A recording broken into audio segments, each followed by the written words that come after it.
Morning, guys. So, yesterday Joey was telling you about how we have issues doing something that normally for people would take 5 minutes and it takes us 30 an hour to do. Um, so, yesterday I had some funny videos, but then last night I took out the trash and I had one of those moments that should have been an in and out thing. Now, when I take out the trash, I have to go to find a dumpster that is open already because I am too short to lift up the dumpster lid and put the trash in. So it might take me a bit of going to blocks, but this time there was one behind the house.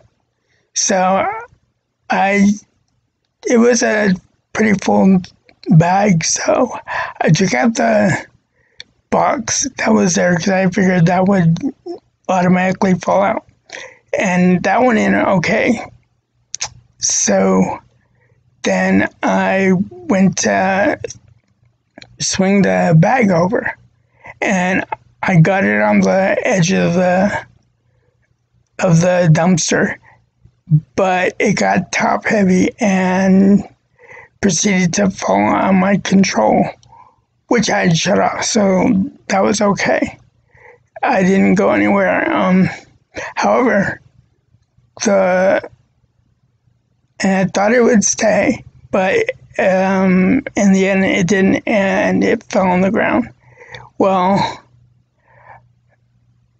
I could have left it there, but then the dumpster people would have probably assumed where it came from and sent us a citation or whatever for dumping trash. And so I went back and got my reacher, which I'll show you the tools of crib adaptation in a later post. And I told Joey where I was going to be going because of what happened. So I went outside and started picking up pieces one after the other and getting them in. Well, if any of you have ever used a reacher, picking up stuff, especially in quantities, gets to be tiring, and especially if you're going one after the other. So, yeah, my arm was getting tired, and then and it was starting to get dark. And matter of fact, I even started to feel some raindrops as clouds were going over us, or going over me.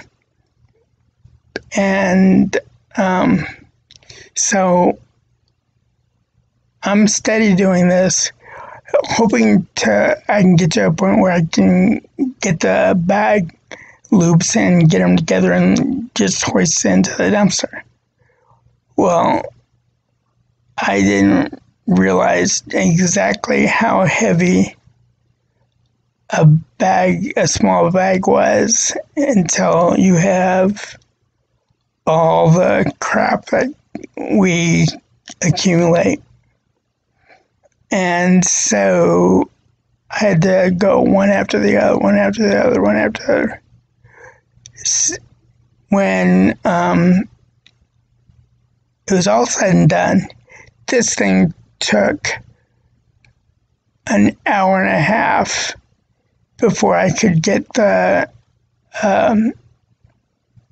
before I could manage to get the reacher gripper to connect the handlebars.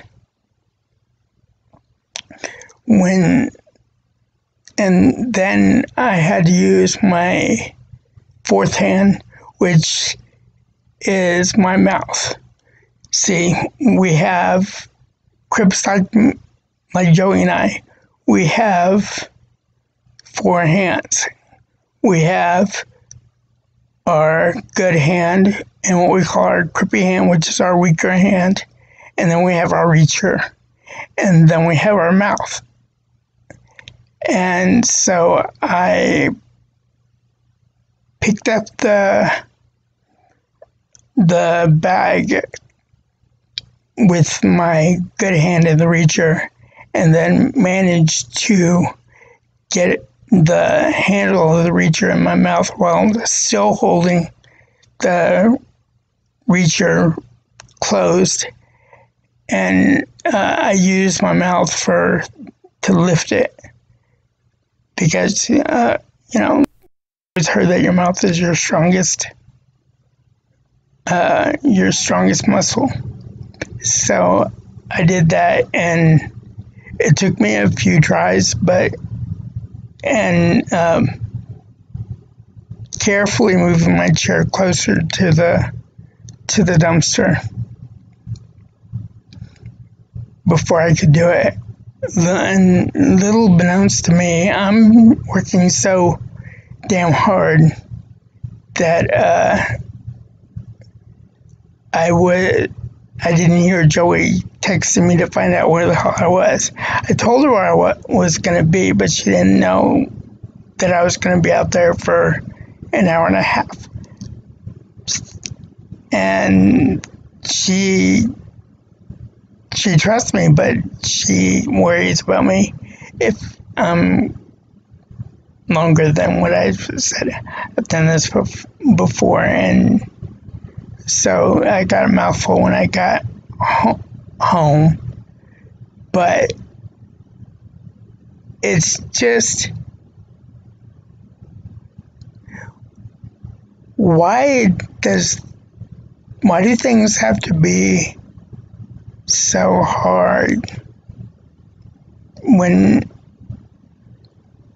things happen, when people do stuff and they take it for granted, and then we do the exact same thing and we have to work our asses off to do it? Have y'all ever had that problem? I mean, any of y'all Crips out there?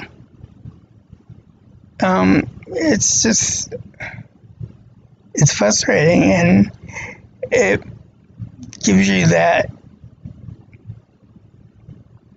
I don't want to say handicap feel, but it knocks you down a peg or two, esteem-wise, and of course, you want to give up, and I truly almost did. I was really wanting to. I was getting colder and colder, and I was picking up most of the main stuff, so I just had like the bag with the crap at the bottom, and I almost left it, but I was like, nah, I wouldn't want to be the dumpster guy to have to pick it up. So I persevered, which, that's the name of the game. It sucks, and I felt it's one of those times when you know you're in a wheelchair and you should be able to pull this off, and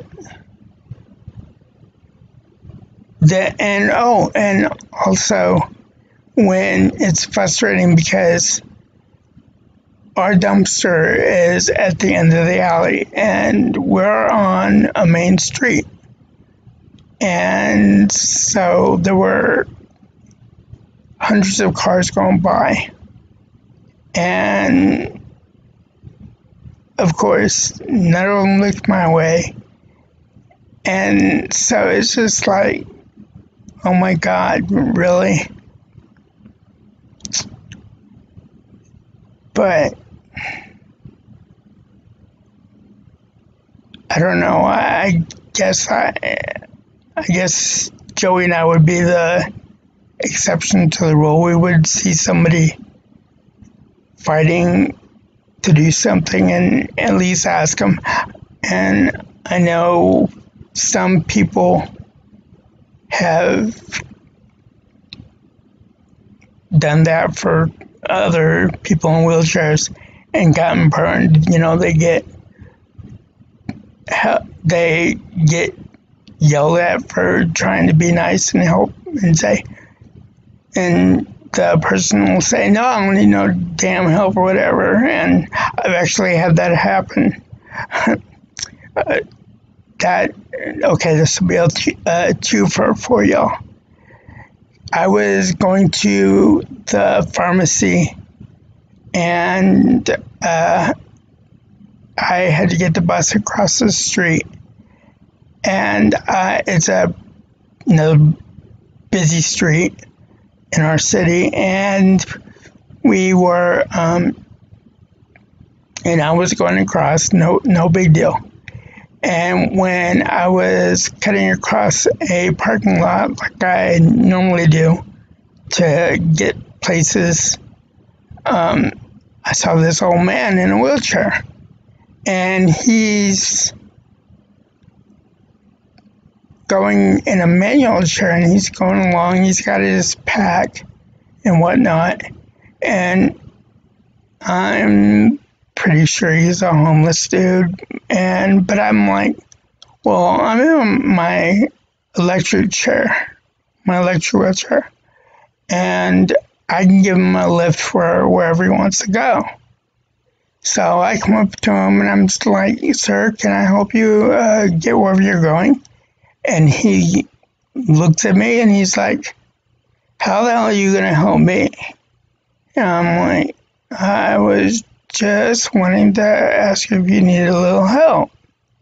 And he's like, no, I don't need no damn help. How the hell are you going to help me? So I figure this is a lost cause, and I proceed to go to the bus stop. And of course, I'm always looking out behind me because I don't know if this dude's gonna mess with me or anything afterwards. You know, I don't know if he's gonna catch up to me. And I never see him going. Well, he went back the same way I went. And I'm watching him cross Big Spring, which is the street. And I'm like, he's not going very fast. This is gonna end badly because there's a lot of traffic. And I was watching him, and dude made it. I was surprised. Obviously he'd done it before, and he went to Sonic over there, and I saw him panhandling. But yeah, so my point is that even me as another group was going to help another group, and I got burned for trying to help. So I guess I can kind of understand why people would be hesitant to want to ask, even if they see somebody struggling, which says something, it says something about ego.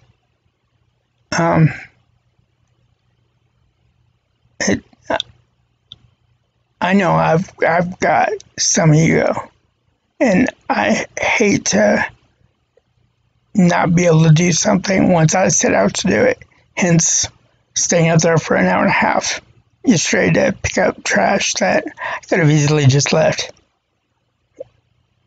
But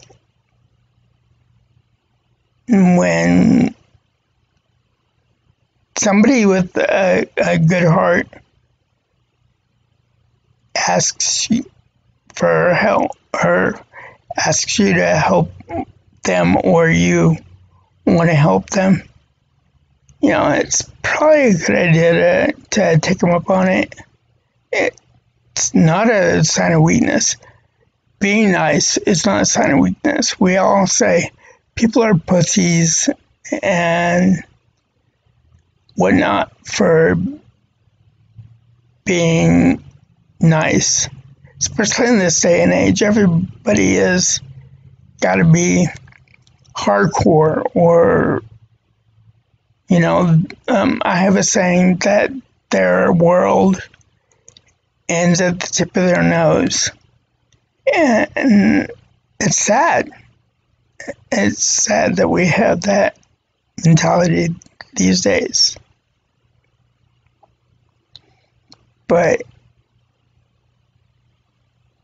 then, I don't know, but I've digressed from my original story.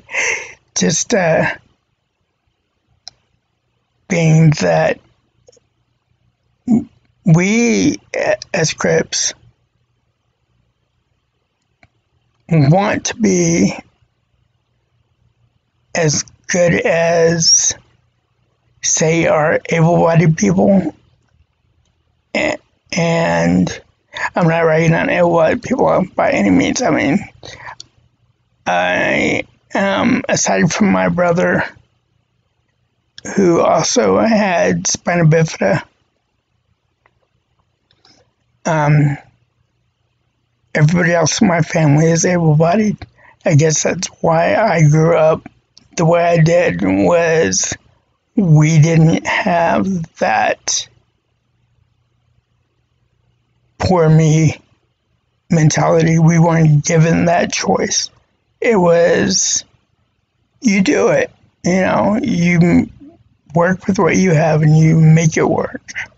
If you honestly can't do it, then yeah, go ahead and ask for help. But you do what you can. So, but then, of course, like I said, when you can't do, say, something that you just watched your sister do, then it's a jab to your self-esteem. I managed to pull it off. So yesterday, other days I haven't, and I'll sink down into a depression and pull a little bit of I won't minimize it. I'll pull a pity party. That's one for the ages. And then somebody will have to tell me, normally Joey will tell me to pull my head out of my ass and get back on the horse. And I guess that, that's what I'm telling y'all is, yeah, you might have to do something a hell of a lot longer than most people, but at the end, like yesterday, I felt bad in the sense that it took me so damn long. Which when I felt when I dropped that bag and I knew I had it in there, I was like my friend Letty would say, "Damn it to hell," and tried to, and knew I would be working at it, but at the same time, I felt like I had accomplished another feat that I guess most people, or not most people, but some people would have just said screw it and left it there and taken the crap that came with it, whether the city knew where the bag came from or whatnot, and taking the fine. So that was my story for what happened yesterday. And